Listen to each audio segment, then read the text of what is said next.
Hai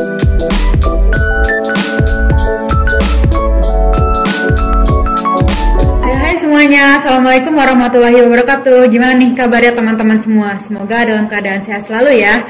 Sebelumnya perkenalkan, nama saya Azahra Mulaya selaku podcaster di podcast Dimensi. Diskusi menggali informasi bersama Hima Aksi. Dan pada podcast kali ini kita akan membahas mengenai tipikal-tipikal mahasiswa. Nah, kalian semua tuh pada penasaran gak sih kalau kita membahas tipikal-tipikal mahasiswa ini bersama dengan dosen? Nah, bagi teman-teman semua yang penasaran, ikuti terus podcast ini dimulai dari awal hingga akhir. Siapa tahu kan kalian jadi tahu tipikal-tipikal seperti apa sih yang sekiranya menjadi perhatian atau dilirik gitu sama para dosen. Nah, seperti yang udah aku tadi bahas, kita akan membahas ini bersama ibu dosen. Oleh karena itu aku udah Dimensi ini telah mengundang narasumber luar biasa, yaitu salah satu dosen Universitas Pamulang. Untuk itu langsung saja kita sambut Ibu Afrida. Halo Ibu Afrida. Halo Mbak, Assalamualaikum. Waalaikumsalam Ibu, gimana nih Ibu kabarnya? Baik, Alhamdulillah. Alhamdulillah baik. Ini merupakan momen yang luar biasa lah teman-teman semua. Ibu Afrida ini bisa hadir menjadi narasumber di acara podcast Dimensi ini.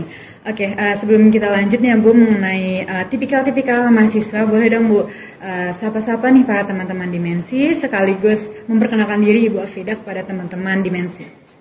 Hai teman-teman Dimensi, saya dengan Ibu Afrida Yani, salah satu dosen akuntansi yang lebih kurang itu sudah bergabung di Unpam dari tahun 2017 sampai 2022 dan semoga bisa mengabdikan ilmu buat teman-teman mahasiswa.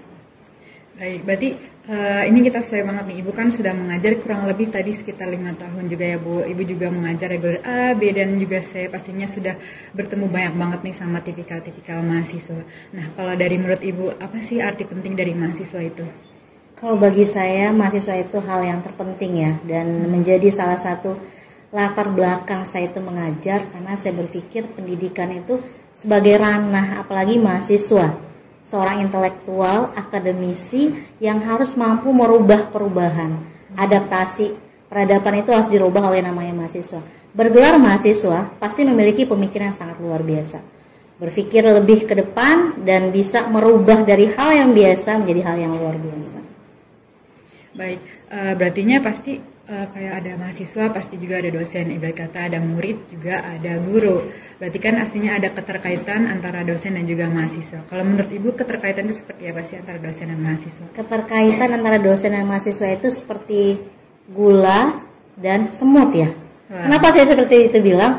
Kalau nggak ada gula, semut nggak bisa hidup. Nggak ada semut, itu nggak ada gula. Jadi adanya hubungan simbiosis mutualisme, kita sebagai dosen bisa mengabdikan ilmu, men-share ilmu kepada mahasiswa, dan bagi mahasiswa untuk apa? Menimba ilmu yang mereka harus implikasikan dalam kehidupan sehari-hari. Bagi saya mahasiswa itu sebagai ladang amal jariah deh, karena itu yang menjadi yang utamanya.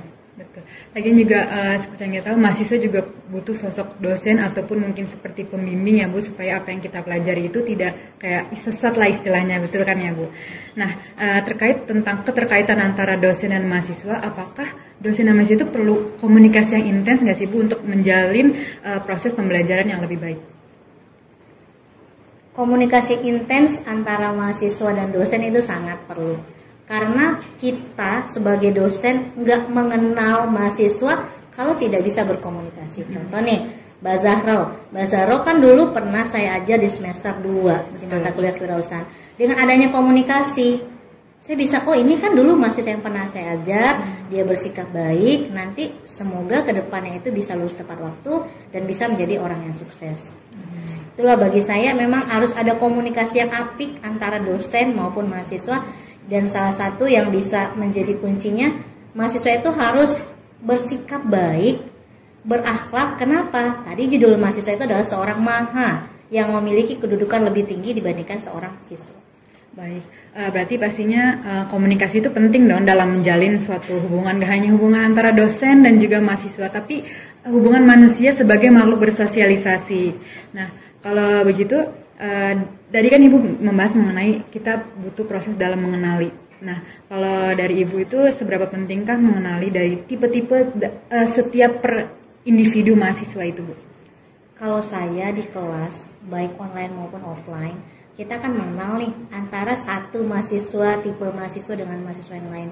Ada mahasiswa itu yang smooth, ngomongnya itu kalau kita pancing, kita panggil namanya baru dia mengemukakan pendapat.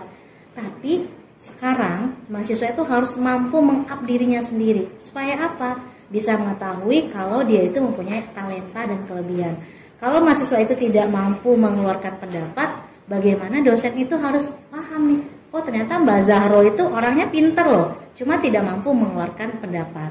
Bagi saya, mengenal tipikal mahasiswa itu untuk memudahkan strategi pengajaran, penyampaian materi di kelas maupun secara individu nih. Langkah apa yang akan kita ambil agar mahasiswa itu dapat menyerap ilmu pengetahuan dan endingnya apa, ilmu yang kita peroleh dapat bermanfaat dan mendapatkan gelar sarjana bukan hanya selembar kertas, tapi dengan apa ilmu pengetahuan yang bermanfaat. Ya benar-benar. Apalagi kan nggak semua mahasiswa cara dia menangkap ilmu itu sama semua kan ya Bu. Ada yang harus dikasih contoh mungkin dari gambaran kesehari-harian atau mungkin cuma jelasin dari modul udah cukup paham. Dan mengenal ini tuh adalah cara supaya kita itu bisa tahu strategi apa yang tadi itu. Dan Ibu untuk mengenal itu apakah Ibu punya cara tersendiri supaya tahu nih cara mengulik antar karakteristik dari setiap mahasiswa itu? Saya yang secara sederhana ketika absen di awal pembelajaran, terutama yang modul regular C, itu kadang saya pas absen tuh nanya nih, apa aktivitasnya, habitnya apa, behaviornya apa. Karena ketika mahasiswa itu sudah bekerja maupun hanya dia pure sebagai mahasiswa, outputnya pasti akan berbeda. Mahasiswa regular A, mahasiswa regular B, mahasiswa regular C itu memiliki tipikal yang berbeda, sehingga untuk mengulik itu karakter mahasiswa memiliki strategi yang berbeda. Ketika regular C itu kan mereka sudah biasa di office, sudah biasa mengenal dengan lingkungan, hubungan dengan sesama relasi sudah bisa, dan itu akan berimplikasi terkait dengan bagaimana cara mereka di kelas. Berbeda dengan strategi saya menghadapi mahasiswa regular A yang memang pure kuliah, yang belum mengenal atau yang belum pandai bersosialisasi dengan sesama. Maksudnya itu yang belum punya pengalaman di dunia pekerjaan. Kalau yang regular B, itu strategi yang saya lakukan itu dengan pendekatan nih. Misalnya nih, regular B sama regular A itu mempunyai karakter yang berbeda. Kalau regular B itu yang offline, itu mereka kan udah pagi sampai sore udah menghabiskan waktu untuk bekerja. Di sisa waktunya malam mereka untuk menimba ilmu pengetahuan. Nah di sini nih, effortnya akan lebih besar. Kenapa? Kita untuk menarik perhatian mereka supaya tidak tertidur di kelas. Dan juga agar tetap mereka semangat dengan mungkin dibilang kalau lampu itu tinggal 5 watt ya, tapi harus mampu menerangi ketika di kelas itu mereka tetap semangat menerima inputan yang kita berikan. Berarti bisa dari waktu perkenalan di awal, terus juga kita bisa nanya tentang habit yang itu kan, supaya kita bisa tahu oh dia latar belakangnya seperti apa gitu. Benar, dari habit. Oke Ibu. Tapi kalau dari Ibu sendiri, Ibu punya nggak sih kayak tipikal mahasiswa tersendiri gitu, kayak bagaimana Ibu kalau kayaknya kalau yang ini tuh tipikal mahasiswa yang Ibu harapkan semua mahasiswa khususnya Universitas Pamulang tuh miliki gitu. Saya itu berharap mahasiswa itu punya semangat yang luar biasa. Karena dengan semangat itulah yang membangun kita itu mau selesainya kapan gitu loh. Menghadapi tadi yang saya sampaikan regular A, regular B, regular C itu kan tipikalnya beda. Dan mereka yang semangat insya Allah lulus tepat pada waktunya. Sehingga kalau dia sudah punya strategi, punya semangat tersendiri dalam dirinya, akan mempermudah nih langkah-langkah atau tahapan-tahapan yang dihadapi untuk menyelesaikan studinya di Universitas Pamulang. Oke, berarti yang pastinya kita kan belajar pastinya ingin menjadi pintar, bukan gimana-gimana gitu. Yang paling utama itu adalah semangat. Kalau kita semangat, insya Allah pasti ada hasil, ada kerja, ada hasil gitu ya Bu ya. Nah, ngomong-ngomong tentang mahasiswa itu banyak banget istilah-istilah seperti kayak kupu-kupu, kuliah pulang atau kura-kura kuliah rapat ya Bu. Nah, kalau kita mencap mahasiswa sebagai kupu-kupu atau kura-kura itu kira-kira bisa nggak sih Bu berdampak ke mahasiswa itu sendiri? Kalau saya tidak mau menstimulus kalau mahasiswa itu kura-kura, kupu-kupu, kuda-kuda, kunang-kunang, tidak seperti itu. Kenapa? Karena ketika kita sudah menstimulasi kalau mahasiswa itu kupu-kupu, kunang-kunang, tidak seperti itu, kenapa? Akan berdampak kepada mahasiswa tadi. Secara psikologisnya, saya udah cap kupu-kupu, berarti kita kalau nggak kupu-kupu jadi kunang-kunang dong, nggak seperti itu. Karena ketika dia memilih regular A, regular B, regular C itu sudah punya targetnya, behaviornya tadi sudah mereka tahu. Kalau regular C berarti mereka itu yang sehari-harinya bekerja.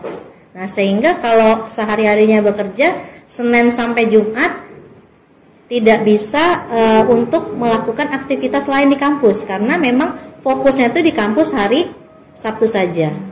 Makanya tadi saya antara regular A dan regular B, regular C kita harus memahami masing-masing karakter dari mahasiswa tadi. Berarti emang benar ya Bu, kayak seperti yang tadi kita tuh nggak bisa mencap satu orang itu dengan hanya melihat satu hal aja. Misal kayak dia kuliah langsung pulang, berarti dia seperti apa gitu kan, belum tentu. Bisa aja karena dia nggak ikut berorganisasi karena dia merasa diri dia tuh tidak mampu gitu ya Bu. Makanya daripada kuliahnya hancur, mendingan tidak perlu gitu. Nah, kalau begitu solusi apa sih yang Ibu berikan untuk setiap karakter dari mahasiswa itu sendiri?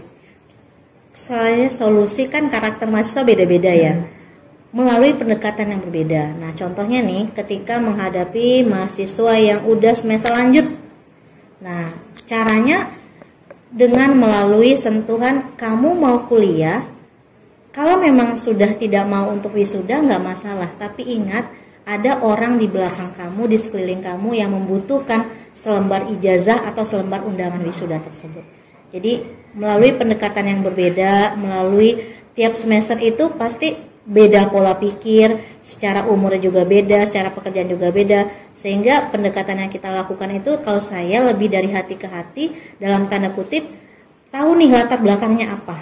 Jadi kalau yang sedang tidak fokus kuliah, sedang main-main, yuk kembalikan lagi kalau kalian itu punya orang tua, punya orang-orang tersayang yang menunggu selembar undangan wisuda tersebut. Berarti solusinya pasti ada motivasi dan juga semangat dalam diri kita. Pastinya mendaftar diri kuliah itu pasti ada tujuan ya Bu. Jangan sampai tujuan itu di tengah jalan kita hancurkan gitu aja ya Bu. Nah, untuk pandangan Ibu sendiri nih terkait keberagaman tadi kan dari yang A, yang B, yang C itu gimana Ibu terkait keberagaman itu? Keberagaman itu A, B, dan C kita sebagai dosen, sebagai pendidik harus memberikan support, motivasi kepada teman-teman mahasiswa. Kalau regular A memang fokus untuk kuliah, regular B itu mereka sambilan bekerja, regular C itu memang Senin sampai Jumatnya kerja, Sabtunya kuliah. Nah, itu saya memberikan motivasi, kalian memilih regular A, memilih regular B, memilih regular C, pasti sudah tahu nih apa indikasi atau apa nanti yang menjadi tolak ukur kalian apa nih? Kalau regular A, Bu, saya memang full kuliah, malamnya saya bisa aktivitas yang lain. Kalau regular B, saya paginya kerja Bu, saya cari uang Bu untuk bayar uang kuliah. Sedangkan regular C, Senin sampai Jumat saya kerja Bu. Nah, Sabtu saya fokuskan untuk kuliah. Nah, itu tadi saya sampaikan tadi, sekali lagi memang yang menjadi ketidaktahuan mahasiswa lah itu yang menjadi salah satu penghalang nih. Kok nggak selesai? Saya nggak tahu Bu. Nah, ternyata dengan adanya komunikasi yang apik, dengan adanya motivasi yang diberikan oleh para dosen, itu menjadi stimulus, menjadi inspirasi bagi mahasiswa kalau kita itu bisa.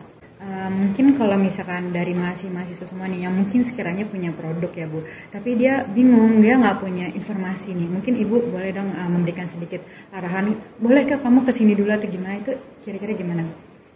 Langkah pertamanya gitu. Langkah pertama, saya kan diamanahkan prodi terkait dengan wirausaha, itu biasanya saya sudah punya WA group. Nah, di WA group terus di maintenance tuh, kalau ada nanti itu ada perlombaan, ada dana hibah, ada pameran-pameran. Nah, di situ ada komunitas wirausaha yang mahasiswa, yang komunitas itu berisi mahasiswa yang sudah punya usaha nih, ide-idenya dan produk-produk mahasiswa tadi diberikan kesempatan untuk masuk Unimart. Nah, di sini kalau produk itu sudah masuk Unimart, berarti memiliki peluang pasar yang besar. Karena rekan-rekan khususnya akuntansi itu lebih kurang jumlah mahasiswanya itu 9.756. Nah, dengan jumlah mahasiswa yang sangat fantastis tadi memberikan peluang pasar yang luas. Makanya tadi rekan-rekan yang wirausaha yang masih belum paham, silahkan japri Ibu dan kita langsung bisa memberikan arahan nih langkah apa untuk selanjutnya. Baik, berarti mungkin kalau kalian bingung boleh nih temui Ibu Afrida ya teman-teman semua. Biar kalau misalnya kalian bingung nih mau kemana dulu, mau apa dulu, boleh langsung japri Ibu Afrida. Ibu Afrida pastinya langsung terbuka ya Bu. Buat mahasiswa-mahasiswa yang mempunyai produk dan ingin maju biar bisa lebih baik lagi. Nah, ngomong-ngomongin tentang produk ya Ibu, aku mau sedikit bilang kalau misalkan Hima sendiri pun juga punya produk loh Bu. Kayak misalkan ciki-ciki ini, makanan-makanan yang ada di depan ini, itu juga merupakan produk dari Hima loh Bu. Nggak hanya ini, kita juga punya seperti kayak selendang buat yang wisuda, terus juga kayak boneka gitu juga ada Bu. Jadi nggak hanya sekedar makanan saja gitu sih Bu.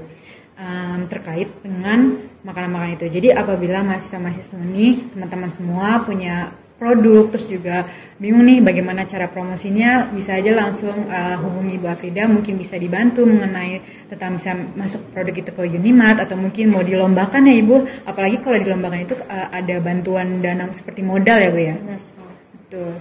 Oke deh Bu, mungkin terkait tentang pertanyaan pembahasan yang pertama ini. Stop. Untuk part satunya sampai sini dulu ya. Bagi teman-teman semua yang kepo tentang kelanjutan mengenai tipikal mahasiswa, ada di part 2 ya.